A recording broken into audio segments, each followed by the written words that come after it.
Dans les années 50, un homme s'avance dans un aéroport de Tokyo en présentant un passeport venant d'un pays inconnu. Surveillé dans une chambre d'hôtel, il disparaît sans laisser aucune trace. Théorie de monde parallèle, problèmes psychologiques, arnaque ou espionnage, faisons le point sur le mystère de l'homme de Taured.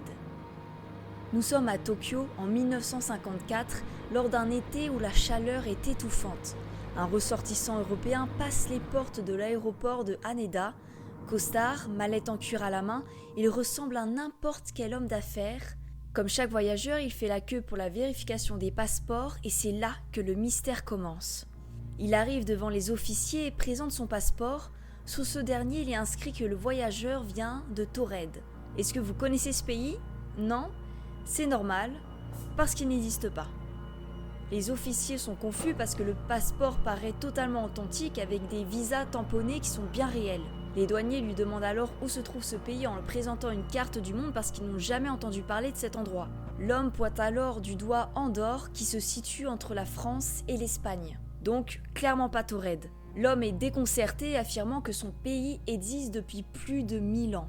Pour éclaircir cette affaire, il est alors envoyé en interrogatoire. Sur lui, on retrouve de la monnaie provenant de plusieurs pays européens, des chèques de banque inconnus et un permis de conduire également délivré à Taured.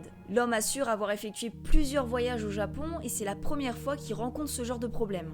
Il parle principalement français mais il a aussi quelques notions de japonais et d'autres langues. L'interrogatoire n'a pas vraiment aidé, les autorités soupçonnent une escroquerie ou alors un problème psychiatrique. Alors ils installent l'homme dans une chambre d'hôtel surveillée 24 heures sur 24. Ses papiers sont confisqués et une enquête est ouverte. Sauf que le lendemain matin, en ouvrant la porte de la chambre, les agents de sécurité ne trouvent personne. Les fenêtres sont fermées, il n'y a aucune trace et les agents n'ont pas quitté les yeux la chambre un seul instant. Qui plus est, était située au 6e étage, donc compliqué de sauter. Mais le plus étrange, c'est que tous les documents appartenant à l'homme de Taured ont disparu. Passeport, carnet d'adresse ou même sa mallette. C'est comme si ça n'avait jamais existé. Au Japon, il n'y a pas d'article de presse ou même d'archives et la première mention de l'homme de Taured apparaît bien plus tard. C'est dans des livres qui traitent d'anomalies temporelles ou encore de voyages interdimensionnels. Jusque-là, on peut penser que cette histoire n'est qu'une légende urbaine partagée sur des forums en ligne, des vidéos YouTube ou par des auteurs qui sont captivés par l'inexplicable. Ce qui apporte tant d'intrigue à cette histoire, c'est les théories que ça soulève. Et si en réalité l'homme de Taured disait vrai, et si Taured existait vraiment, mais dans un monde qui n'est pas le nôtre? Dans ce cas, toute cette histoire pourrait alors confirmer l'hypothèse des univers parallèles ou le multiverse. Ces théories soutiennent qu'il existerait une infinité de mondes qui cohabitent avec le nôtre. Chacun diffère légèrement les uns des autres. Dans le cas de l'homme de Taured, il s'agirait en réalité d'un voyageur interdimensionnel accidentel qui serait retrouvé bloqué entre deux mondes. Comme un glitch ou un bug dans la matrice, si on veut.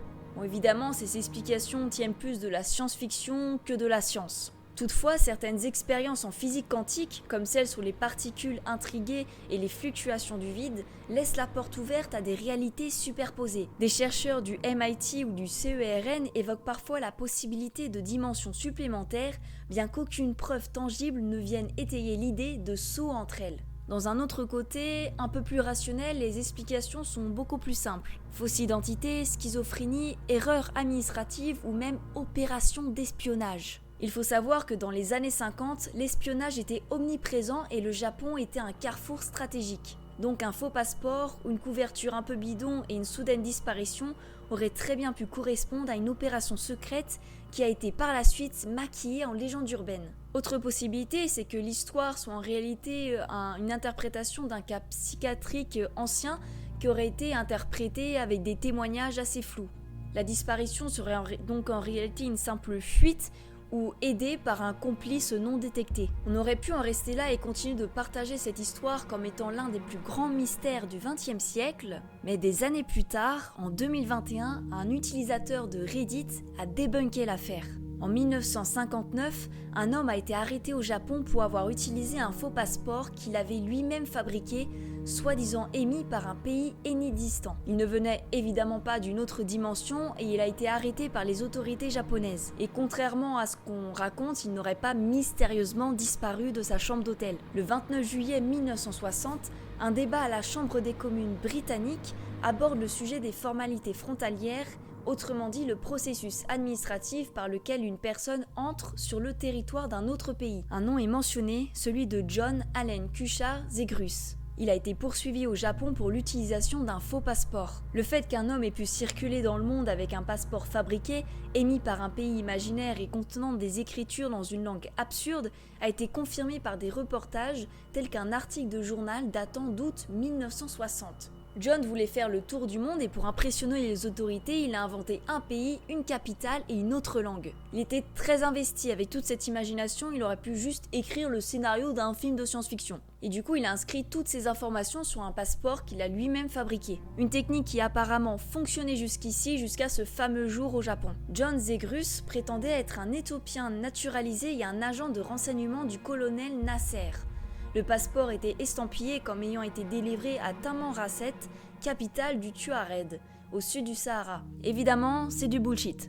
En décembre 1961, un résumé d'une émission de radio japonaise suggérait que Zegrus n'avait pas seulement utilisé un faux passeport, il avait également émis de mauvais chèques et prétendait être un agent du FBI et de la CIA. Le tribunal de district de Tokyo a condamné le 22 décembre John Allen K. Zegrus, un homme sans nationalité, à 1 an d'emprisonnement pour avoir pénétré illégalement au Japon et utilisé de faux chèques.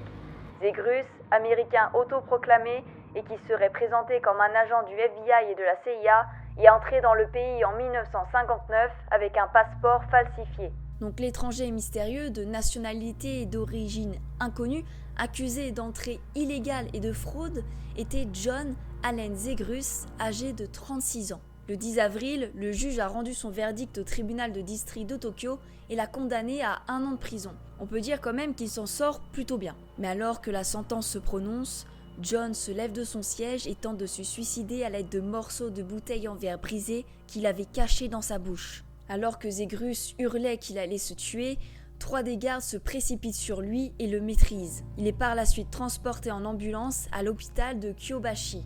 On va faire un petit point sur ce qu'on sait à propos de John Zegrus. Sur Reddit, un utilisateur a retrouvé et publié plusieurs articles de journaux japonais des années 60 et 61 qui concernent l'homme de Taured. Lui et sa femme coréenne étaient arrivés à l'aéroport de Haneda depuis un passeport falsifié le 24 octobre de l'année précédente, mais dès décembre, il éprouvait des difficultés à payer son séjour et encaissait pour environ 200 000 yens de chèques contrefaits dans des banques de Tokyo. Le passeport falsifié utilisé par Zegrus pour entrer dans le pays était fait à la main et le nom du pays qui y figurait était évidemment fictif. La nature du texte inscrit sur le passeport était également floue et les spécialistes linguistiques n'ont pas réussi à le déchiffrer la langue. John Zegrus aurait déclaré aux enquêteurs qu'il était venu au Japon sur ordre d'une organisation liée au monde arabe et qu'il travaillait pour un service de renseignement américain, mais ces affirmations étaient fausses. Le procureur du district était gêné par le fait qu'on ne savait pas l'identité véritable et les origines de John, et d'ailleurs tout le long du procès, c'est resté un mystère. Le passeport utilisé par Zegrus de la taille d'un magazine hebdomadaire était immédiatement reconnaissable comme faux, mais l'ambassade du Japon lui avait tout de même délivré un visa le 17 octobre de l'année précédente, et c'était la première fois qu'il entrait au Japon avec ce document. D'autres articles ont suggéré que Zegrus fut finalement libéré après avoir purgé sa peine et qu'il a quitté le Japon en jurant de commencer une nouvelle vie dans un nouveau pays.